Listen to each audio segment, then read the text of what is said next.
When you look at the wealthiest men alive today, topping the charts are tech billionaires like Jeff Bezos and Elon Musk.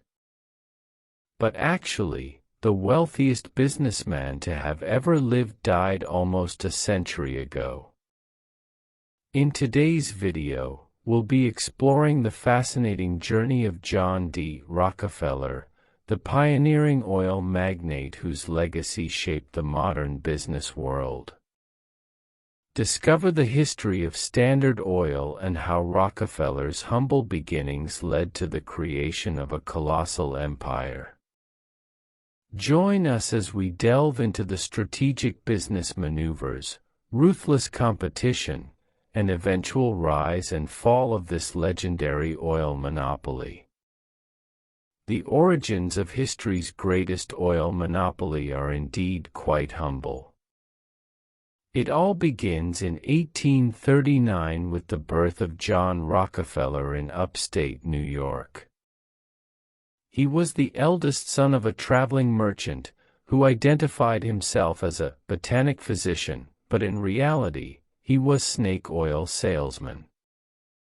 His family led a nomadic lifestyle, rarely staying in one place for long. In this complex household, John learned the art of negotiation and making the most out of every opportunity from an early age. To help his family, John earned money by raising turkeys and doing work for neighbors. His intelligence was put to good use when the family moved to Cleveland, Ohio, in 1854, where he got the chance to attend a proper school. However, less than a year later, John dropped out to work as a bookkeeper at a local produce broker, earning a meager 50 cents per day. After 2 years and dissatisfied with the lack of a significant raise, he decided to start his own produce brokerage. Thanks to his good reputation, he secured a $4,000 loan, a substantial sum at the time. John's entrepreneurial spirit led him to trade hay, grain, and various meats, resulting in $500,000 in sales in his first year. Despite receiving only a small fraction as commissions, it marked a significant success. Every bank in Cleveland was eager to lend to the 18-year-old John. In 1859, a pivotal event occurred 100 miles east of Cleveland, with the discovery of the first American oil well. This marked the onset of the Pennsylvania oil rush. While oil wasn't as valuable as it is today, with no gasoline cars, it could be processed into kerosene for lamps. John realized that the real profits lay not in drilling for oil but in refining it. Valuable uses for the byproducts of refining petroleum, such as paraffin wax, tar, and naphtha. These innovations not only made Standard Oil more profitable but also contributed to the growth of the petroleum industry as a whole. He watched as many people went bankrupt before striking oil, and he deemed drilling too risky. Instead, he opted to purchase oil from others. John had to wait until 1863 for the government to build a rail line connecting the Pennsylvania oil fields to Cleveland. When that line was established, John was ready with partners and backing from banks. He assembled a team of chemists and engineers, optimizing the refining process and finding various uses for petroleum byproducts. Within 2 years, the Rockefeller refinery was worth over $70,000 and was one of the largest in Cleveland. But John's ambition didn't stop there. By 1865, there were 26 competing refineries, but within 5 years, he had acquired all but 4 of them. His business had grown too large to handle as a partnership, leading to incorporation as Standard Oil of Ohio in 1870.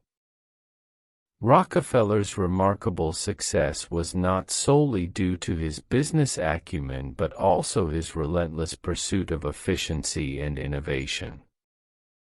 His commitment to streamlining operations and optimizing every aspect of his business set him apart. To persuade the remaining competitors in Cleveland, John invited them to examine his books, demonstrating that he could operate at a loss longer than they could stay solvent.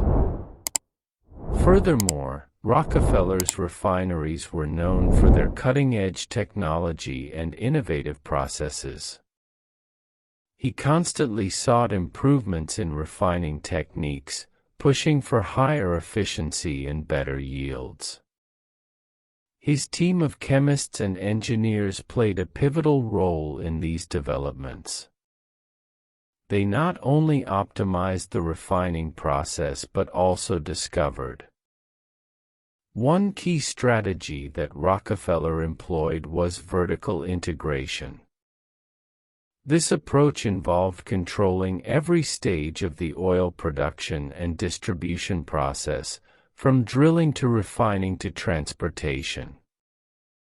By eliminating the middlemen and overseeing each step, he could not only cut costs but also ensure quality control.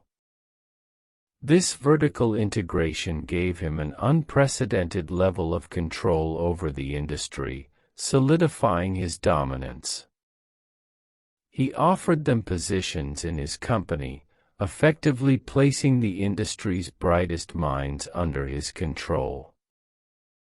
Over time, John eroded the price of oil and kerosene, sometimes by as much as 80%, strangling competitors. By 1880, he had acquired refineries across the northeastern U.S. and was refining over 90% of the entire country's oil production. John was so powerful that he personally negotiated rebates for using the big rail companies' trains. However, his strategy and backroom deals raised concerns in the business world, as most industrial goods were transported by rail.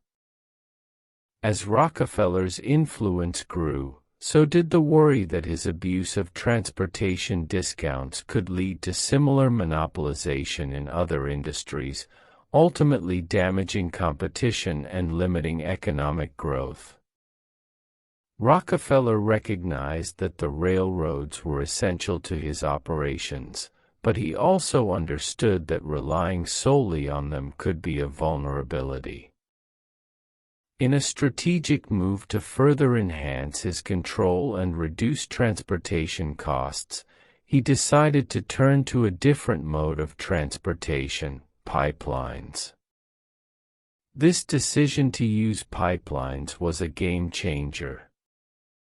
Pipelines allowed him to bypass the need for railroads, thereby lowering transportation costs and increasing the efficiency of moving oil from production sites to his refineries. It also reduced his dependence on the goodwill of the big rail companies. This move further solidified his grip on the oil industry and gave him a competitive edge that was difficult for others to match. Rockefeller's ability to adapt and innovate in response to challenges was a hallmark of his success. His use of pipelines was not just a smart business move but a testament to his strategic thinking and his commitment to maintaining his dominance in the oil industry. The backlash grew, with businessmen, politicians, and the media attacking Standard Oil. Ohio legislators drafted antitrust regulations to bring down Rockefeller. In response, he reigned corporate in New Jersey in 1882, creating the Standard Oil Trust, which held stakes in over 40 local companies. To highlight his success, John built an impressive headquarters for his company on Broadway.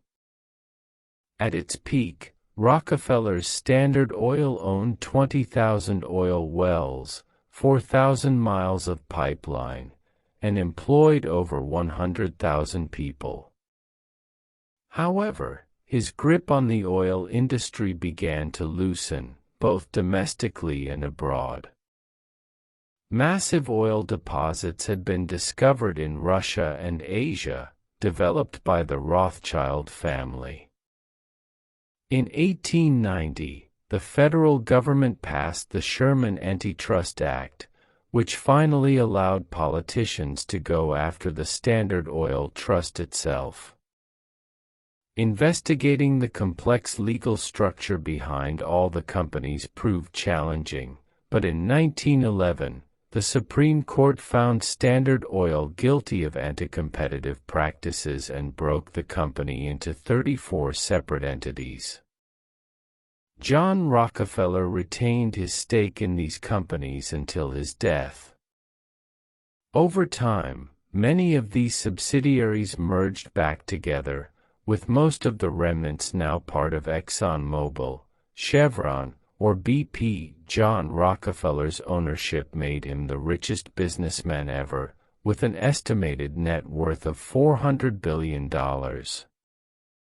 Even today, no one has surpassed Rockefeller on the leaderboard, not even Elon Musk.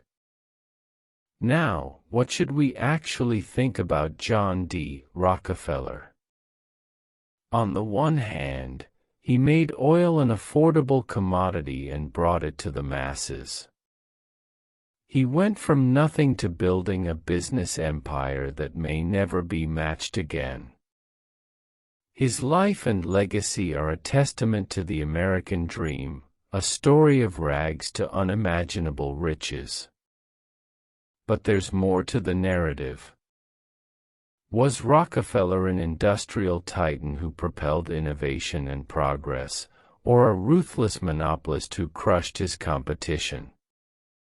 The debate continues, and we'd love to hear your thoughts in the comments below. If you found this journey through history as fascinating as we did, don't forget to like and subscribe to our channel. And while you're at it, tell us which figure or topic you'd like to explore in our next video. Your feedback and suggestions mean the world to us, and we can't wait to bring you more intriguing stories from the past. Thank you for joining us on this incredible journey through the life and times of John D. Rockefeller and the rise and fall of Standard Oil.